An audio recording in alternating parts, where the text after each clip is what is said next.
Hey everybody, quick update on my P-10C. Last video I had 950 rounds through it. Now I've got 2,000. Since then I stippled the gun, did a video on that. Picked up another P-10C. This one's flat dark earth. This is going to be my dedicated carry gun. Put about 600 rounds through this. 300 of them were hollow points, so I know I'm good to go. This is a Armadillo Concealment Luxe holster. It uses the, this is a TLR model, uses the TLR light for retention, so basically I could put my TLR on my Glock 19 and use it with this holster as well, so the fact that it can go between models is pretty handy. Picked up some Kydex. This is all from TR Holsters in Rockwell, North Carolina. They're about 5 minutes from where I work, so they bent all this up for me. This is just an inside the waistband mag carrier. And this is the IDPA rig they made for me. I went with Cryptek Ray. I just wanted something a little more interesting than plain black. Picked up some more magazines. These are CZ +2 extensions. These are the plastic ones. They're like $9. For like $35 you can get the aluminum ones.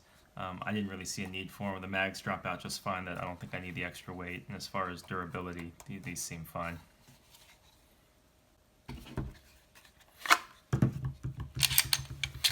So 2,000 rounds so far, no cleaning, just lubrication on the internals and the rails and stuff.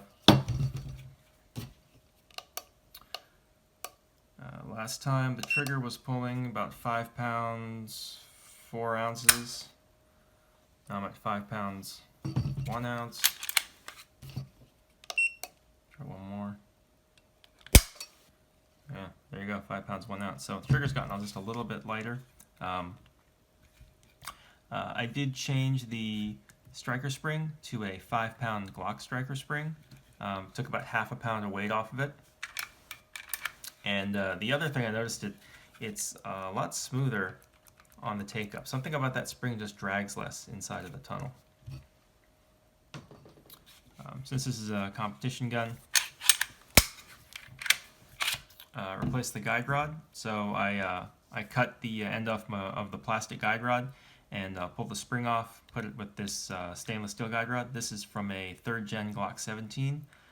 It sticks out just a little bit, so I just cut it flush.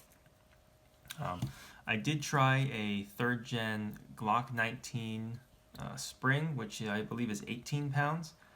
I figured that because this is so similar to the Glock 19 that it would work, but my groups opened up. I'm getting that 25 feet. The groups were getting really wide, and everything shifted like 1.5 inches to the left. So I think the barrel was unlocking too soon with the lighter spring. So once I put the factory spring in, everything was fine. The slide stop spring that I had some trouble with earlier, about 1,000 rounds ago, it was popping off the little retainer, and when it popped off, this would just wiggle loose and eventually flip up, and it would lock the slide back during firing. So when I got my flat dark earth one, I took the spring out of here and compared it, and they were really different. At first I thought maybe I had accidentally bent this when I was detail stripping it, but it took me about 10 minutes to get it bent to look like this one. So I don't think I bent it. I'm pretty sure it just came from the factory messed up. So, but once I did that, I noticed there was a lot more pressure pressing down the slide stop.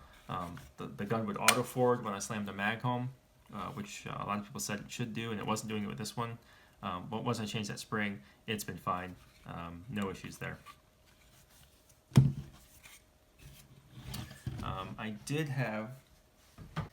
I did run into a failure with this magazine, but I don't blame the magazine.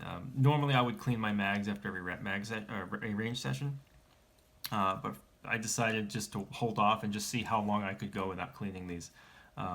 So I tried to make it to 2,000. I made it to 1,800 rounds before enough debris had gotten into one of my mags that it caused an issue. It was basically all the sand on the ground at my range. When the gun goes empty, I just drop these into the sand, just blow into them and stick them, reload them and stick them back in the gun.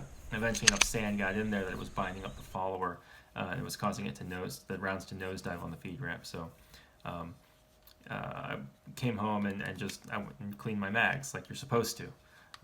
These with the extension are super easy to clean because you just pull back on this little rubber metal piece and then you can just pull the end plate off. The standard factory mag is not much harder. You just press in on that little button with a punch and then push the end plate off.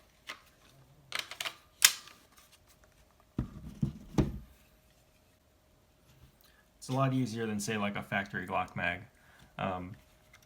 So I'm still carrying the 26. This is my like hot weather or just grabbing it to go to Rite Aid gun. But they are coming out with a subcompact version of the P10, the P-10C, which is going to have a 12-round grip length and a 3.5-inch barrel. So it's basically going to be almost exactly like the 26. I also picked up an RM07. Planning to RMR this as soon as somebody is willing to cut the slide. Someone that knows what they're doing is willing to cut the slide. So, but even though my Glock 19 has an RMR on it, I'm still carrying this over it because I can get hits at speed faster with the iron sights on this gun than I can with the RMR with the dot. At close ranges, inside of 50 feet.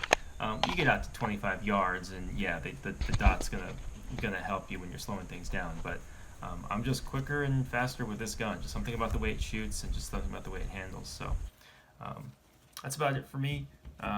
Until something major happens, like the subcompact comes out, or I get maybe the RMR. That's probably the last you'll hear from me. So talk to you guys then.